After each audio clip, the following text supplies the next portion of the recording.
নমস্কার বন্ধুরা, কেমন আছো সবাই? লিলিয়ান অদ্রিজা মামের এই ছোট্ট ব্লগটিতে সবাইকে স্বাগত জানাই। আজ শনিবার, এখন সকাল 5:30 মতো বাজে।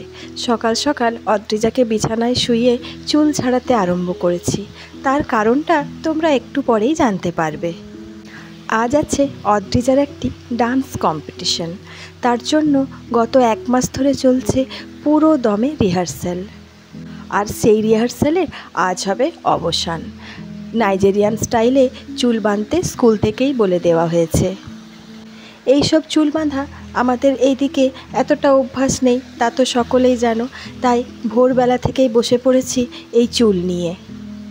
চুল বাঁধাটি যে কতটা পরিশ্রমের কাজ তা বাঁধার শেষে আমি বুঝতে পারলাম।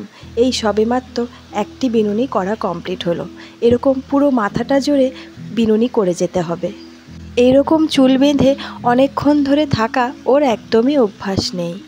হয়তো আমাদেরও অনেকের এরকম অভ্যাস নেই, তাই ওরও প্রচণ্ড লাগছে, ব্যথা হচ্ছে মাথার মধ্যে। কিন্তু কি করা যায়, বারবার বলেই দিয়েছে এরকমভাবে চুল বেঁধেই আসতে হবে। স্কুল যাওয়ার জন্য বেরোবে 6:15-20 নাগাদ, কিন্তু আমি একেবারেই ভোরবেলা থেকেই বসে পড়েছি। কতক্ষণ যে এই বাঁধতে লাগবে সেটা আমারও ঠিক জানা নেই।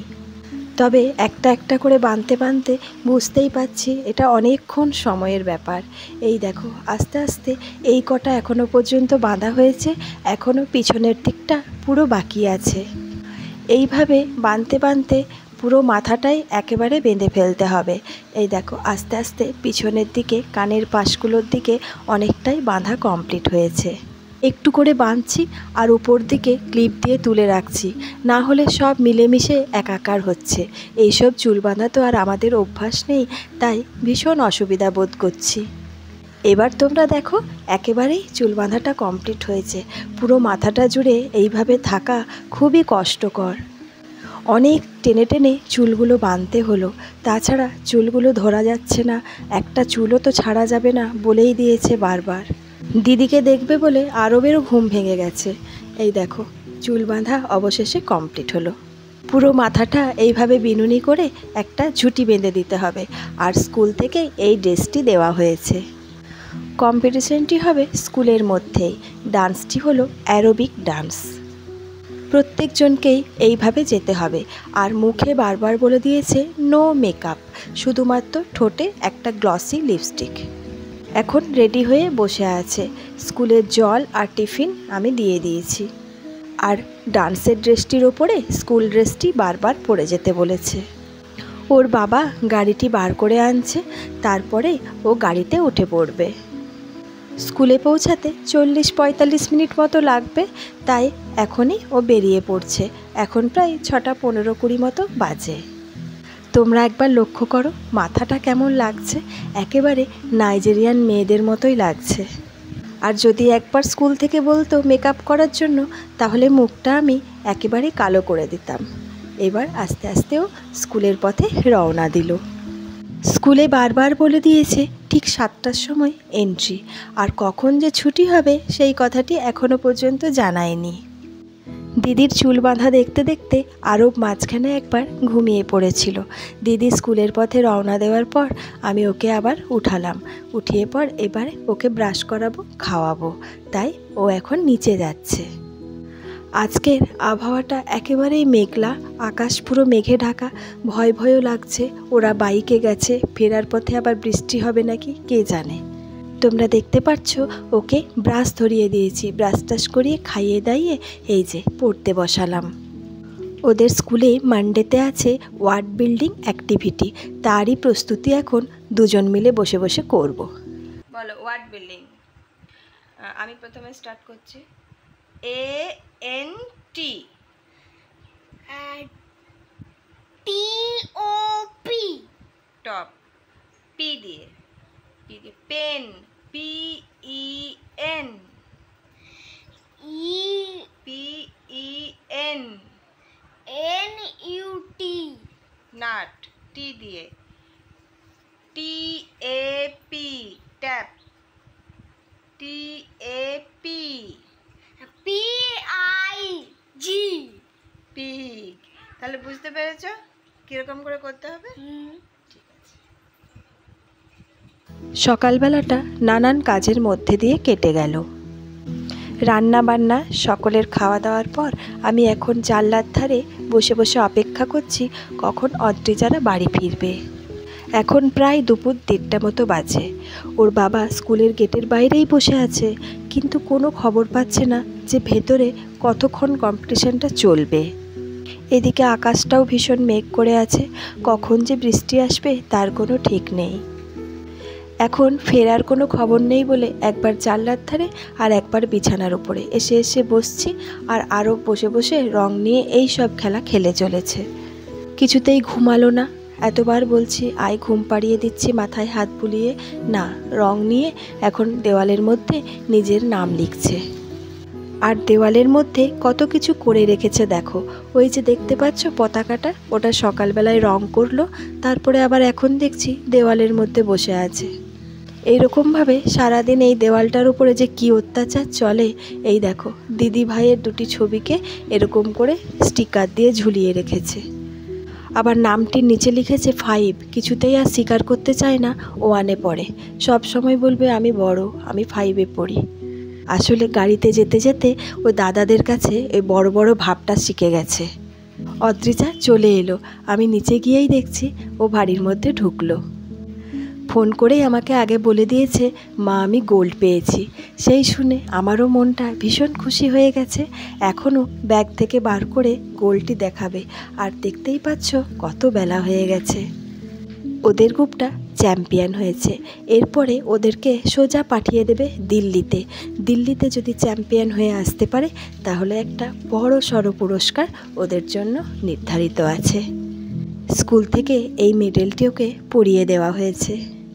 তবে জানো তো, ওদের স্কুলের সিস্টেম হলো যা যা স্কুলে হচ্ছে সেগুলি সব গ্রুপে পাঠিয়ে দেয়। যে যে ছবিগুলি পাঠিয়েছে সেগুলি তোমাদেরকে শেয়ার করলাম।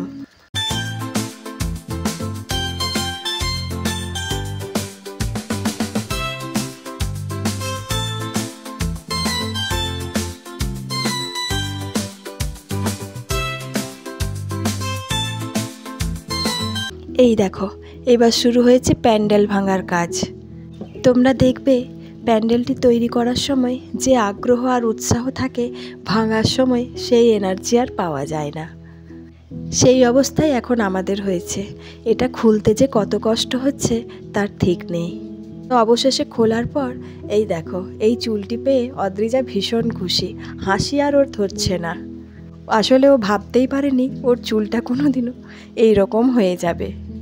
খুব মনের ইচ্ছা চুলটি যেন বরাবর এরকমই থাকে। তো যাই হোক, আমরা সব খাওয়া দাওয়া করে নিয়েছি, বাগানো গুছানো করে নিয়েছি। আর খাওয়ার পর আবার আমার একটি বাজে অভ্যাস আছে, সেইটি হলো একটু মিষ্টি খাওয়া। কিছু নেই তো 2টি বোঁদে ছিল, সেইগুলিই মনে হচ্ছে একটু খেয়ে জল খাই। এই অভ্যাসটি আমি কিছুতেই ছাড়তে পারছি না, ভাত খেয়েই মিষ্টি খাওয়া। এরপর আমরা সোজা বেরিয়ে পড়েছি অদ্রিজার সিঙ্গিং কোচিং ক্লাসে।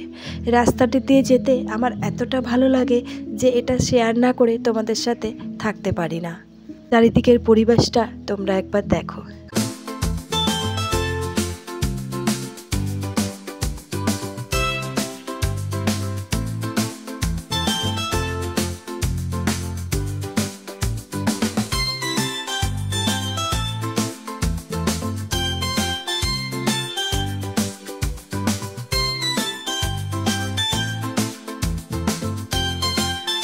এই দিকের রাস্তাগুলো এরকমই ফাঁকা ফাঁকা, আর ওই দূরে দেখো কি সুন্দর রেলগাড়ি যাচ্ছে। রেল লাইন আর অন্যান্য গাড়ির লাইন 2টি পাশাপাশি রাস্তা, কিন্তু একটু পরেই রেলটি আমাদের মাথার উপর দিয়ে যাবে, আর নিচে একটি পুলের মতো আছে, সেই দিকে সমস্ত যানবাহনগুলো প্রবেশ করে। এই যে দেখতেই পাচ্ছ, মাথার উপর দিয়ে রেলটা চলে যাচ্ছে, আর আমরা যাচ্ছি একেবারে তলা দিয়ে গুহার ভেতর দিয়ে। আমাদের গ্রামের দুদিকের বিপরীতমুখী 2টি রাস্তাতেই এরকম একটি কালভার্ট পড়ে, কিন্তু বর্ষাকালে এগুলি ভীষণ যাতায়াতের পক্ষে অসুবিধাজনক। অবশেষে আমরা সেই জায়গায় পৌঁছে যাই। অদ্রিজা অনেক দিন পর ওর বন্ধুদের দেখে ভীষণ উৎসাহী, আর এখানে আমাদের মাদের মধ্যে চলছে পুরো দমে গল্পগুজব। অনেক দিন বাদ দেখা হয়েছে, তাই অনেক গল্প জমে আছে। সেই সব কথোপকথন এখন আমরা শেয়ার করছি।